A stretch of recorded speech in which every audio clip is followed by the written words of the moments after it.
Hi everyone, welcome to the Real Estate Tax Tip channel. My name is Jerry Chen, a chartered professional accountant located in Oakville, Ontario, Canada. And I'm on a mission to become the Google map for hardworking Canadians seeking financial freedom. And today's topic, we have a very timely topic today, and I hate this topic as well, but we have to cover it because this is a new law that I was advised by my lawyer there last year that it would be implemented this year. So I figured that it would be the best timing to spread the word and explain what this new law about is now. So I have the best person here who notified me a year ahead about this law that's coming into effect, and Hossein Kudrati from HSK Law here to explain to us what he was telling us about. Awesome. Thanks for having me, Cherry. I'm Hussein. I own HSK Law Firm in Burlington. We specialize in real estate, corporate commercial, and estate planning law. And Cherry's talking about a very timely topic, which is the duty to now report trust relationships as part of your tax filings. For the longest time, a lot of Canadians were able to take advantage of what were called bare trust agreements. This means that one person went on title for the benefit of a beneficial owner. This was beneficial for financing, for acquiring multiple properties, for potentially owning properties for non-residents, lots of other reasons that this was a very popular mechanism that was available. But now the new law requires is that if you own a property in trust, that you must disclose who the beneficial owners are, or there are some significant potential penalties associated with it, commencing from January 1st, 2024. And the other part is talk to your professional advisor, because you may not know that, and especially those who've gone through UHT may have already surprisingly found out that you do have a trust relationship. So just make sure that your professional advisor advises you on what your reporting requirements are going to be starting in January 1st, 2024. Yeah, so to be fair, just not meaning to correct you, it's that our filing deadline is the coming March. So Okay. yes, we have to get ready now. Yeah. Why do you say that? I guess why do you say that you might be surprised by this particular law? I actually had another video just on this particular topic, but it's much more beneficial to have it being explained by the professional, the lawyer, to explain to you what a trust relationship means. Because in the past, our trust reporting rule, at least the CRA trust reporting rule, does not require anybody to file if you have no income.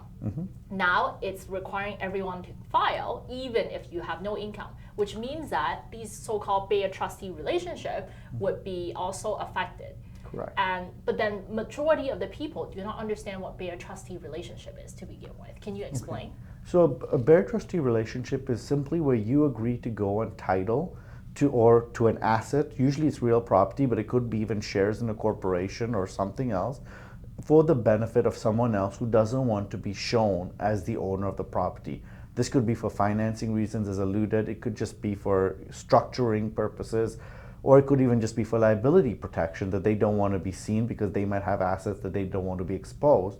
So for example, land developers who had bare land, they often would not want the corporation where they held assets to be shown on title. They would just keep a nominee bare trust, who basically, the literal meaning is it's a bare trust. That means they have no real beneficial ownership in the asset other than that their name is on title. And they usually get no consideration for being in that position as well. Yeah, so typical when I was working for the big firm, the typical application of this so-called bare trust agreement or bare trust relationship is that these big guys who are land developers, they do not want to show their name, the holding company, on the land registry, because land registry is public, as far as I know. Like at least like you would be able to pay a little bit of money to get access to it, and they don't want to show their name. What they do is that they would set up a number company, so a Random Ontario Corporation, and Random Ontario Corporation would go on title. But the Random Ontario Corporation doesn't really do anything. It reports zero income, zero expenses, is a new return, and the true owner is the big guys at the top that's truly owning the development, the land, the piece of land. And this relationship applies a lot to our common clientele as well. A lot of our clients use this relationship, just like you said, to own properties, to get more beneficial mortgage terms, to be able to qualify for financing. Another way of having this relationship is something called joint venture, right? Correct, and that's often where people, when we started this conversation, we said they didn't know they were in a trust agreement. Is right now there's been a lot of disputes around joint ventures for whatever reason, because property prices have come down, they're not cash flowing, so there's a lot more due diligence in the actual agreement. So often when I meet clients, they say, "Oh, you're in a trust relationship." I see this glass eyes look at me saying, "What do you mean? I'm not in a trust relationship." But a trust relationship literally can be inadvertently formed despite you not knowing, because there's no required documentation stating I am in a trust relationship. If you go into a property and you buy 50-50, for example, and one party is on title and one party is doing the financing, whereas the other party is the working partner, and they have, a 50% interest in the property, that 50% interest is held by the party on title as a trustee. And now, while the agreement, sometimes a good JV agreement should set that out very clearly and use that terminology, it's not always the case. So be careful. If you're in part of a joint venture agreement, I would strongly suggest you speak to your professional advisors about what your reporting requirements will look like when the time comes. Like in my business, our rule of thumb is that if you have a joint venture agreement, essentially the two parties come together to purchase a property and they sign some sort of a joint venture agreement, or they agree to certain joint venture agreement that does not exist on paper, or they only agree on, like, in principle, verbally, they would still have some sort of a trust relationship, provided that the party that's on title is different than the party who's reporting the income and expenses.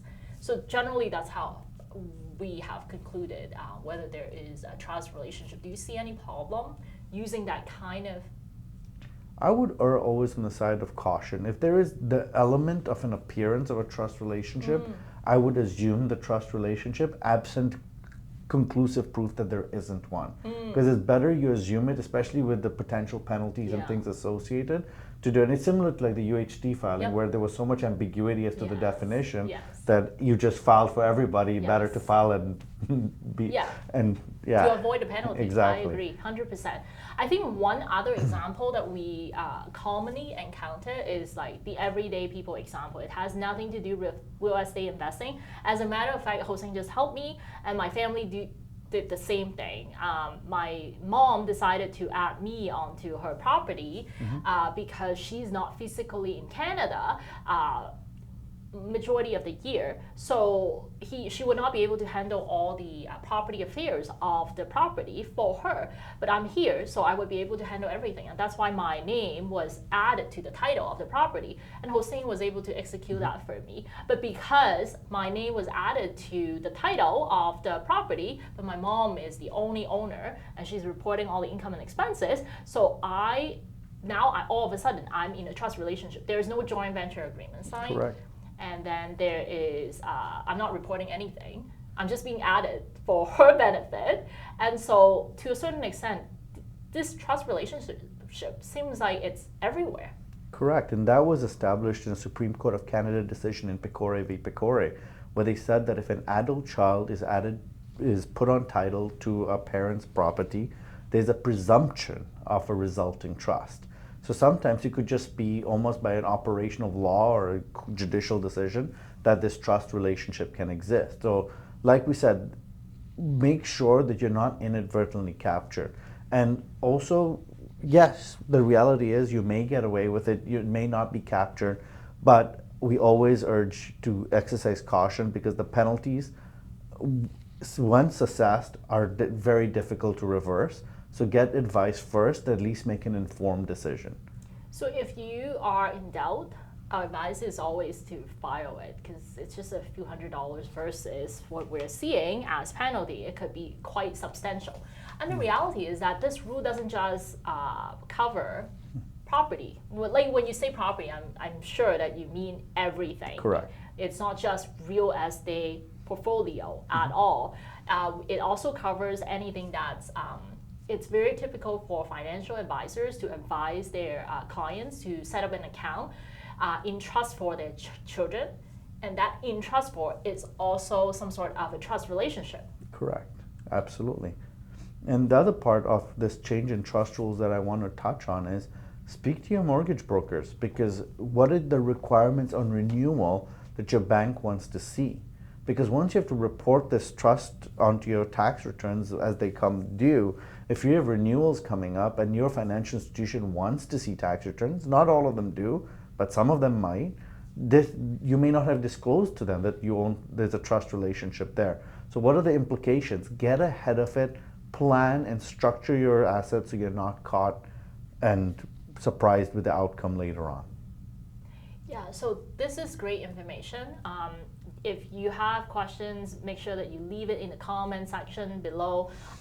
We'll try our best to answer as many as possible. Sometimes it's very individualized. We have covered a lot as well, so hopefully you picked something up through our conversation. Now, I mean, the market has been a little bit crazy lately. I mean, I have always been using crazy when on the way up, and on the way down, I'm also using crazy to describe it. What have you seen in the marketplace from a lawyer's office? In terms of overall deal volume, I would say it's certainly dipped a little bit. But I would say that investors are still buying, and there's still deals to be had in the market if you're looking strategically. We are seeing a lot of deals not closing, especially in the last month. My personal opinion on this is that I see people seeing potential rates coming down with a third consecutive pause by the Bank of Canada. And so they're hopefully trying to extend deals as much as they can, push their luck, hoping that they don't get sued for breach and just an extension is negotiated and they can get a better deal to close, or get a better appraisal if property prices start rebounding as well. Either or, I find a lot of that's happening. It's having a knock-on effect. It's actually stopping the revival of the real estate market to some degree. But I think that 2024 will have opportunity, but still some pain points for a lot of people, especially those who are in 3-4 year mortgage terms that are looking at renewals right now. No, so before we started rolling the cameras, we talked about people not closing. And I was always curious about what are the options for people who are not able to close.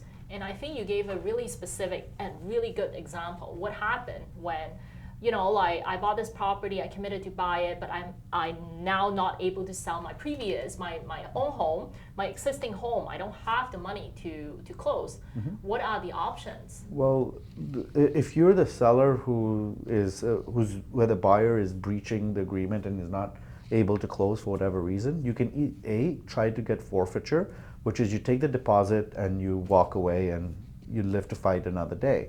Now, sometimes that's not always possible, because you might have a property that you're looking to buy and now you needed those funds to have a knock-on effect. And that's where it can become very strategic. And especially if you have a client who's defaulting, you want to almost like pick a date and say, we will close on this date, because then you essentially are giving, you can say you can sue me for anticipatory breach, which is that I'm walking away from the deal, or you can accept that I'm going to close on this day. But if you don't accept it and you do go for the anticipatory breach, any losses you suffer because you had to close later than that date technically could be arguably placed back on you, because the defaulting seller did give you another date they were going to close. And there's always this concept of you have to mitigate your damages.